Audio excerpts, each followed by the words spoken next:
All right, y'all, it's your boy Brocky, man. Whiskey and Kicks. I'm back for another Brocky Taste the Booze segment. It's Whiskey Wednesday, and you know how we do. I hope you guys are enjoying these segments. I'm having a lot of fun doing these. I'm getting to taste some amazing booze, and my collection is growing, so that's always a good thing. If you haven't already, please subscribe to the channel, man. Click the little button, hit the bell too, subscribe to the channel, support Whiskey and Kicks. I would greatly and truly appreciate it. Today, so let me give you guys a little background. So, you know, this segment calls for new booze every week. Now, I have a lot of bottles here that I could just pull from, and you guys wouldn't know. You know, some of y'all wouldn't know if I had them before or not, because not everybody watches every single time or watches my every move. But in order to keep it genuine, you know, and my boy Joe can attest, man, because I want to keep it genuine. He knows, you know what I'm saying, when we do our segments and stuff, his little things that happen. And I want to keep it genuine and for real and a true reaction, whether I like the booze or not, or if I really like it, how much I like it. I don't want to act like I'm having it for the first time. So last Friday, maybe Saturday, one of those days, I get out and I run a couple errands. I said, you know, let me stop by the store and see, you know, if they have something that I'm interested in. So I stopped by one of my favorite liquor stores down here. And they have a lot. I mean, I have a good relationship with them. They're a little pricey, but you know, they usually have stuff. And this time I walked around, I looked around, and I saw some stuff, but nothing really moved me like that. So I said, you know what, let me go check Nick's. Nick's of Clinton is a little spot that we have down here. It's like a small grocery store, but they have booze there. And they have quite the selection, and they have amazing prices. So this is not a commercial for Nick's of Clinton, but it is what it is. So I'm walking through, you guys see the bottle here, man. Y'all see this bottle here. So I'm walking through, and no, I walk in, I walk to the cabinet and the high-end stuff and everything. And I said, well, I don't want to spend that kind of money on anything right now. So I walk over to my aisle, and lo and behold, there's a barrel there, Maker's Mark barrel with a bunch of bottles on top. And lo and behold, there's a Nick's Maker's Mark store pick. Ooh, ooh, ooh. Private selection. For my whiskey lovers out there, y'all know what it's like getting a store pick. It's always a beautiful thing because it doesn't taste like the stuff that you get on the counter usually. So I grabbed this. I still looked around, but I grabbed this. I kept it in my hand. Well, I grabbed another one, and I'll explain why I ended up switching to this bottle in a second. So, first thing, man, I mean, this is probably the most recognizable spirits bottle, period. I mean, that red wax on the top, everything is handmade. There's no machines doing this at this distillery. That stamp on the front, which is S, or in Roman numeral 4. What was that about? The S on the Maker's Mark stands for the Samuels family, and the 4 is a Roman numeral for 4, representing which generation of Samuels created Maker's Mark. At that time, Samuels thought he was the 4th generation of the Samuels family in Kentucky. So yeah, but before I get too far along, I want to pour some whiskey so I can let it, you know, breathe a little bit, let it do its thing. So I typically don't open bottles on camera because they can be difficult sometimes, but this one's so far so good. It's cooperating. Yeah, there we go, baby. There we go. Maybe I'll edit this out. I don't know. You know, I don't edit a whole lot. You guys, this is me. I'm a human. This is what we do. So I'm gonna pour a little bit of this. Oh, into my Maker's Mark glass. How you guys like that? I had this already. I can't remember where I got it, but I'm happy that I have it, and this is perfect.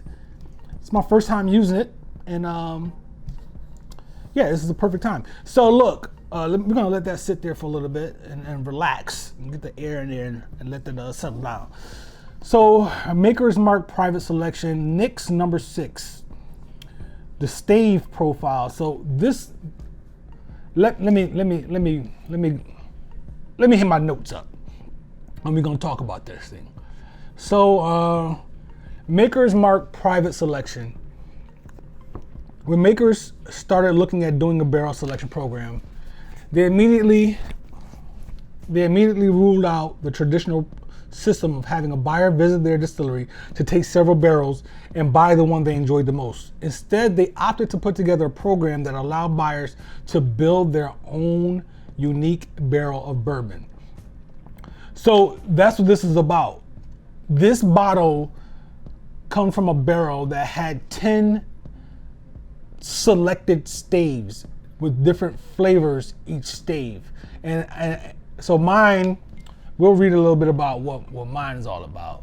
So we're gonna skip ahead because this can get a little, y'all didn't tune in to watch me read. Y'all tune in to watch me drink and talk about the whiskey, right?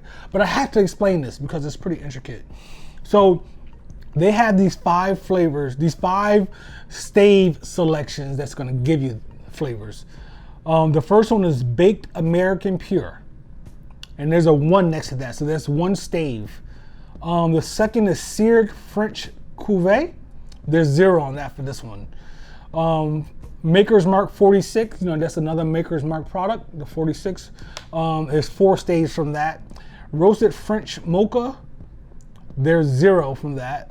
And after reading it, I should have got one with some mocha in it. But what I really was curious about was this last stave, Toasted French Spice. It has 5 staves from that.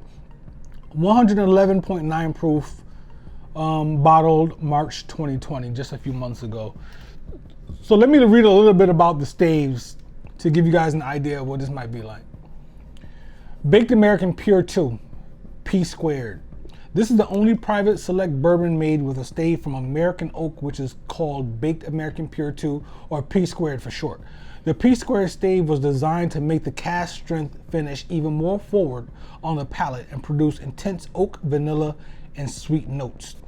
This stave has also been cooked inside of a conventional oven for a long time on a low temperature. This low and slow process is how the oaky and sweet flavors are amplified.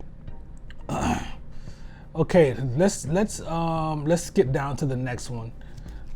No Seared French, Maker's Mark 46. It's the exact stave that is used to make Maker's 46. Like the Cuvée, this is cooked using an infrared oven, except this one is cooked for a few more minutes and doesn't have the grooves in it. But the two taste completely different. The Cuvée was designed to add a sweet vanilla, while 46 is more of a spicy vanilla. This is about to have some attitude. That's what they're trying to tell me right now. This bourbon is about to have some attitude, and I'm excited about it. Because Maker's is sweet, and I believe they're known for being sweet. So to add the spiciness to it, I was really curious. So anyway, let's not skip ahead too much. Now next is Toasted French Spice. This is the 4th stave used. This is the 4th stave to use French oak, and has been put through the most unique cooking process. It was first seared in an infrared oven at high temperatures and then moved over to the convention oven to be cooked for a while at lower temperatures. It was designed to produce fruity spice flavors, some even as complex as coumarin, which is a cinnamon and smoky spice. This is the only variation that doesn't hit you in a specific part of the tongue. Pause. And when you compare this to the mocha, where it is so dry, this is very astringent. All right, let's move this around a little bit. So as you can hear, man, this is a very detailed process and a lot of different flavors ranging, but it should be some spice fruit, some spice vanilla in this bourbon, and I'm really happy that I have this. I mean, I'm just tasting this now with you guys. However, this is going on my shelf, and I'll be able to enjoy this as much as I want, as long as I love it. I hope I do. I'm not gonna lie to you guys. All right, let's see. Woo, buddy. Yep. Oh, God, the sweetness already. I love my bourbon sweet. Y'all know this about me. Y'all should know. If you watch me, you know I love my bourbon sweet. But I do enjoy when they put a little bit of kick in it, a little spiciness. Make sure my sound is still good. That's why I keep looking over there. My sound is right. I should put it right here in front of me, huh? All smart. All right, look, man. The nose on this thing, like I'm picking up the vanilla already, and it's fruity. I'm picking that up too. I hate to say apricot because I always pick that. It just jumps out at me all the time. But I can't lie to y'all. Okay, let's go.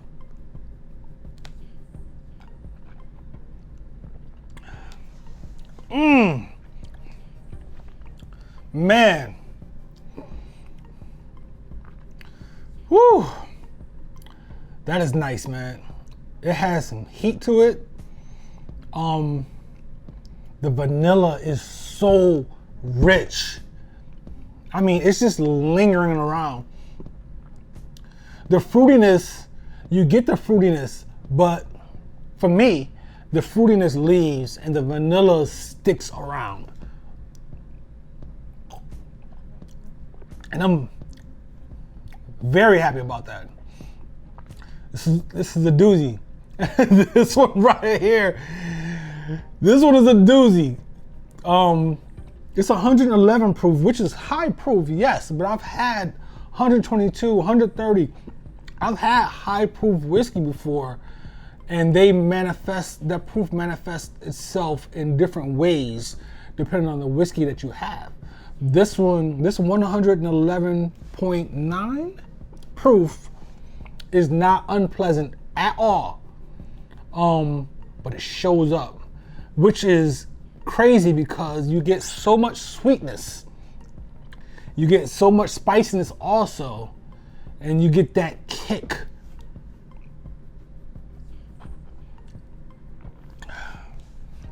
Jeez, that is beautiful, man.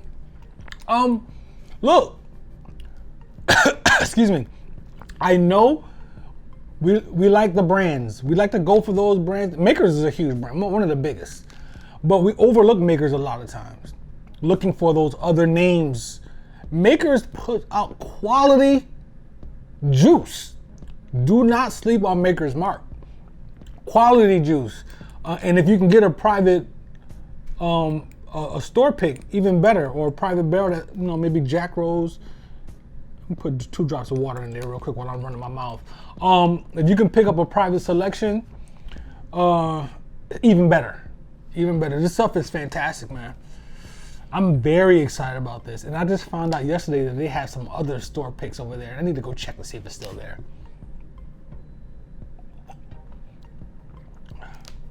All right. Okay, so 2 drops of water.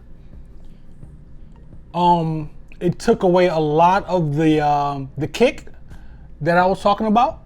That little bit of a punch. It took that away. Now it's the sweetness comes out more.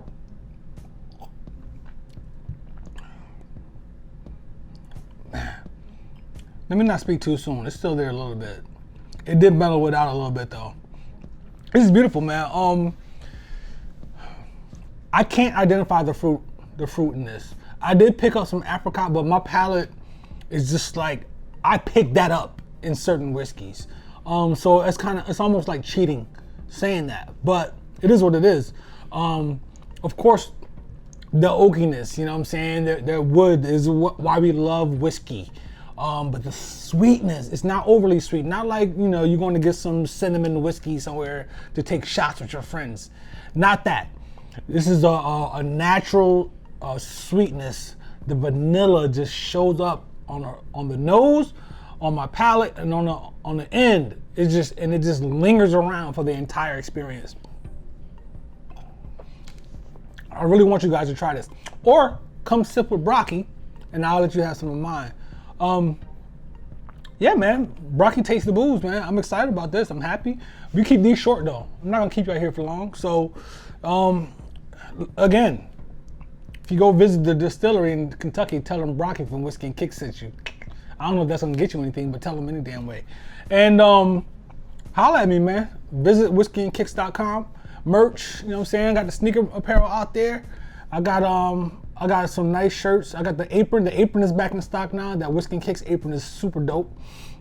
I just sent it on the road. Gonna get some pictures for my apron. I'm excited about that. And otherwise, man, I'll see y'all next Wednesday. Whiskey Wednesday, man. I got something in store for y'all too.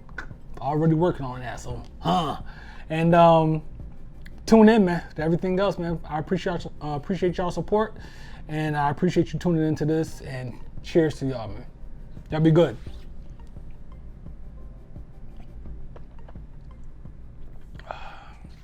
Lovely.